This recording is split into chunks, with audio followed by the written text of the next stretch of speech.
Dalam kasus pembunuhan keluarga oleh anaknya, tersangka menggunakan racun yang dibeli secara online. Kehadiran e-commerce memudahkan aktivitas jual beli barang kebutuhan sehari-hari. Pembeli tinggal menunggu karena barang yang diinginkan akan diantar langsung oleh kurir. Namun karena kemudahan ini ternyata mudah juga untuk menemukan barang-barang berbahaya secara daring. Lantas bagaimana pengawasan terhadap e-commerce? Kita akan membahasnya bersama Dewan Penasihat Indonesia E-commerce Association atau IDEA, Ignatius Untung. Selamat malam Pak Untung. Terima kasih sudah bergabung bersama kami, Pak Untung. Kalau kita lihat ini sangat mudah untuk berjualan secara online begitu ya, berbeda dengan membuat toko, harus ada persyaratan tertentu, ada juga perizinan. Nah, dari informasi yang kami dapatkan, ditemukan barang yang dijual secara bebas di e-commerce yang ternyata barangnya dilarang. Prosesnya sebenarnya seperti apa?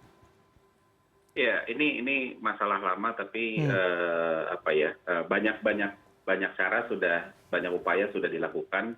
Tapi bahwa ada yang lolos sudah pasti ya, maksudnya kalau bisa 100% tidak terjadi juga agak terlalu muluk ya. Kenapa? Karena harus kita sadari begini, e-commerce itu bentuknya macam-macam. Ada yang kategorinya e-retail. E-retail itu kontrol barang ada di platform ya, karena dia membeli barang dulu dari supplier, lalu itu jadi punya dia, lalu terus habis itu dijual gitu ya.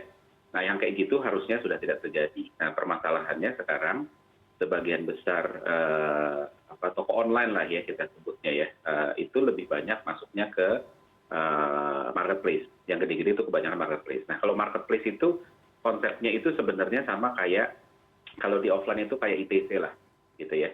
Jadi ya itu banyak orang berjualan di sana. Nah, kalau saya ngebandingin sebenarnya sama. Jadi gini, barang yang dijual di di marketplace itu setiap harinya barang yang naik itu puluhan sampai ratusan ribu. Jadi kalau harus dikontrol satu-satu agak sulit gitu loh. Nggak jumlah yang segitu banyak untuk masuk gitu ya. Tapi sama juga gitu loh. Kalau kita lihat di offline juga ITC siapa bilang orang nggak bisa jual barang terlarang, bisa juga gitu loh. Cuma karena aksesnya tidak terlalu terbuka, maksudnya kalau ITC kan ya yang beli siapa sih, orang-orang sekitar situ gitu kan, berbeda sama kalau online itu bisa beli dari mana-mana. Jadi akhirnya seolah-olah ini jadi luar biasa, seolah-olah jadi marketplace doang yang bermasalah. Padahal nggak, sama kayak inilah kayak kalau setiap, mohon maaf ya, kalau pesawat kecelakaan itu kan seolah-olah itu kan wah mengerikan ya pesawat. Padahal kalau kita lihat data angka kecelakaan dari pesawat itu jauh lebih rendah dibanding kecelakaan karena transportasi darat misalnya. Jadi ada efek-efek psikologis yang karena dampaknya luar biasa, terus habis itu mempengaruhi dan meng-create persepsi kita bahwa seolah-olah ini masalah di marketplace. Tapi padahal itu ada di mana juga, termasuk di offline juga kok. Oke, baik Pak Untung, tadi kalau Anda mengatakan ini bukan kasus pertama kali, sudah sering kali kasusnya berulang begitu. Sebenarnya bentuk pengawasan seperti apa yang dilakukan oleh e-commerce selama ini? E-commerce itu melakukan macam-macam ya. Jadi yang pertama itu adalah mereka punya aturan main yang clear gitu kan.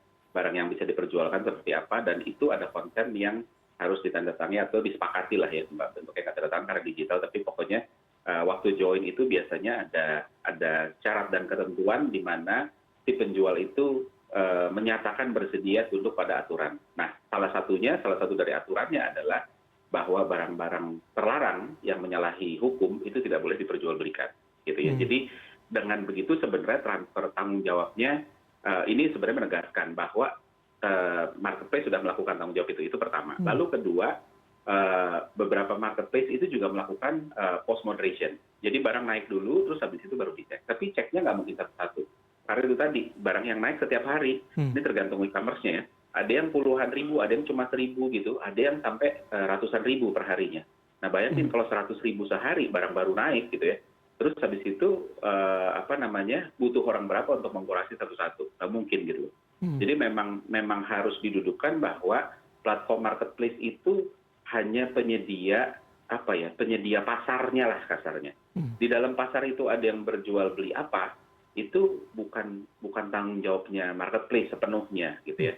Tapi marketplace tetap bertanggung jawab di level ketika nanti ditemukan bahwa oh ini ternyata dapat ini dari sini gitu ya.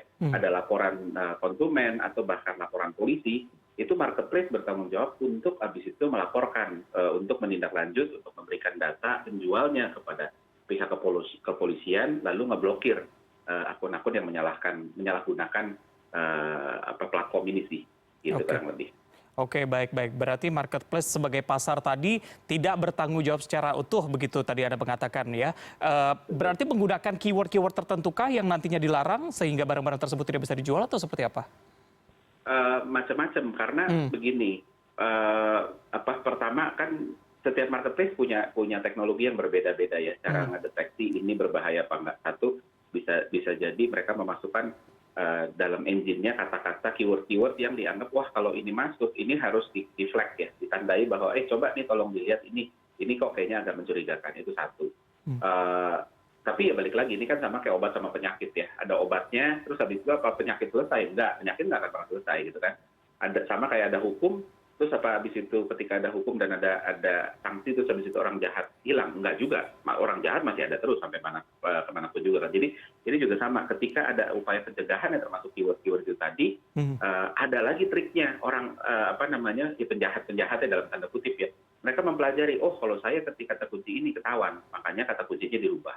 Gitu kan, nanti bisa aja dia naik dulu terus habis itu nanti dirubah lagi. Nah itu bayangin, itu luar biasa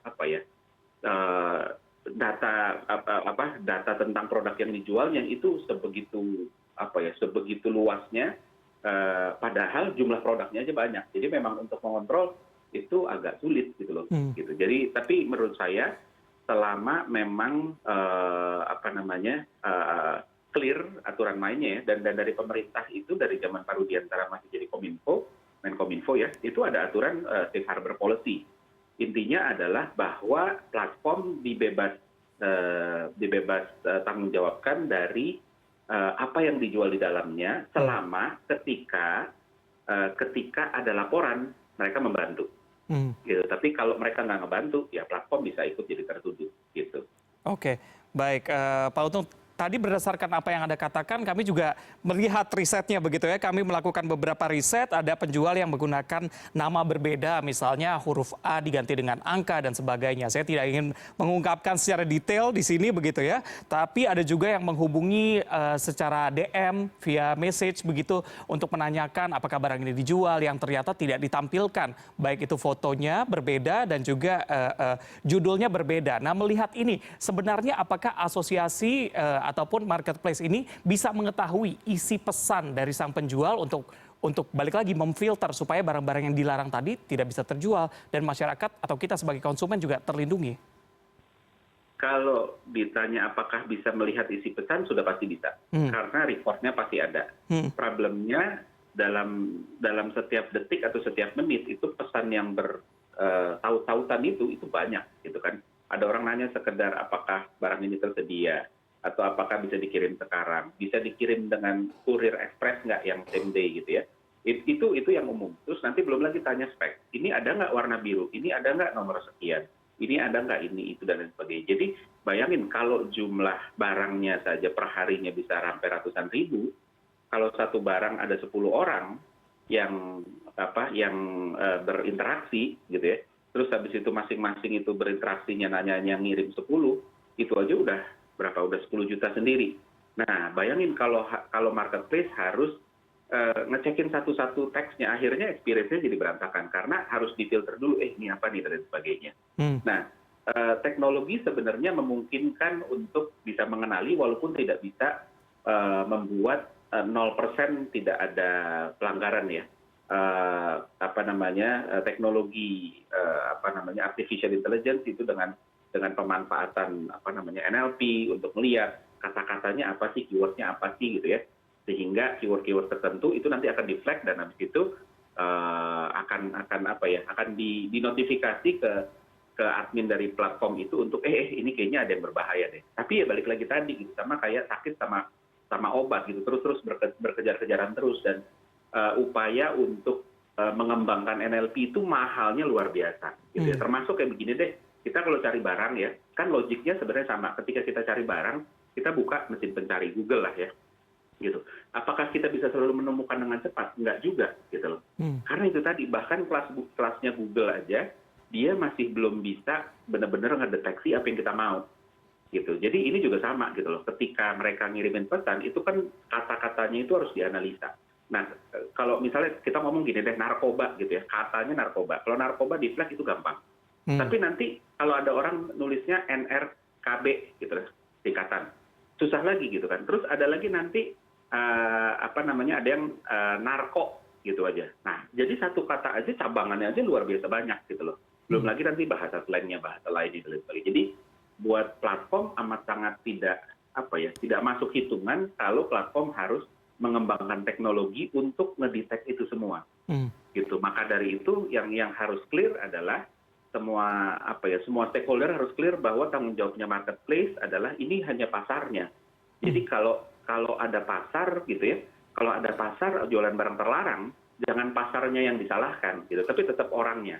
Pasarnya bisa dipersalahkan ketika pengelola pasarnya memprotek, sorry, nggak boleh, pedagang saya nggak boleh diganggu gugat gitu kan, ini udah kita lindungi. Nah, itu baru jadi masalah. Tapi ketika pemilik pasarnya bekerja sama dengan ada laporan ya udah ya sini saya kasih tahu datanya kayak apa, orangnya gimana dan sebagainya, termasuk rekeningnya diblokir dan sebagainya. Oke, baik.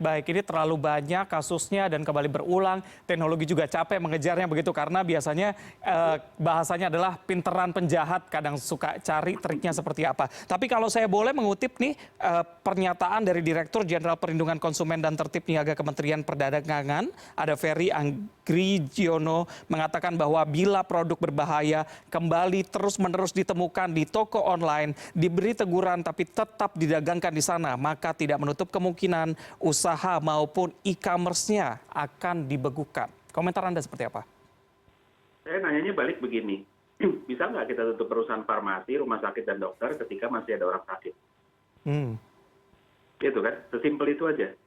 Jadi menurut saya kurang bijak kalau kita mempersalahkan, gini loh, kan kita harus lihat manfaat dari platform marketplace itu berapa banyak, lalu masalah yang terjadi berapa banyak. Masih jauh jomplang kok gitu loh. 1 banding 1 juta mungkin. 1 juta merasakan manfaatnya, ada 1 yang bandel. Nah, kalau hanya karena 1 ini lalu platformnya ditutup gitu ya, lalu kita kehilangan potensi bisnis, potensi ekonomi, dan termasuk kesempatan buat para UMKM untuk berjualan.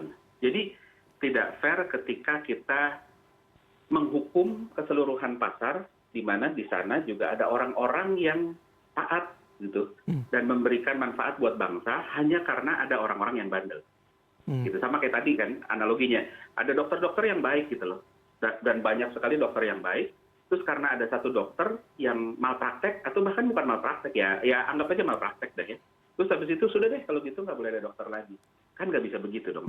Gitu sih. Oke, berarti menurut Anda pernyataan itu terlalu berlebihan begitu ya? Ya kurang lebih begitu sih.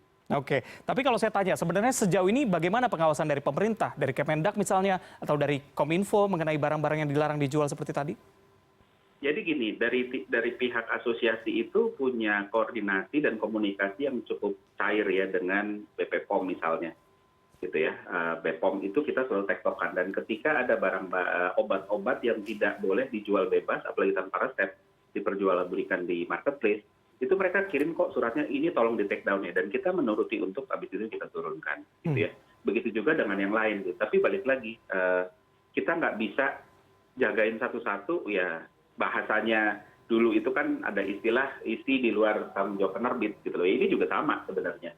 Jadi isi di luar tanggung jawab platform, tapi kita akan bantu ketika ini dilakukan. Dan kalau pemerintah punya usulan-usulan untuk bisa membasmi hal-hal yang negatifnya tanpa kita mengorbankan dampak positifnya, kita amat sangat terbuka untuk bekerja sama kok. Oke, baik. Ibaratnya kalau kukunya patah, yang dipotong kuku ya, bukan jari tangannya. Betul. Begitu. Baik, terima kasih Dewan Penasihat Indonesia E-Commerce Association atau AIDIA, Ignatius Untung, sudah bergabung bersama kami malam ini. Selamat malam.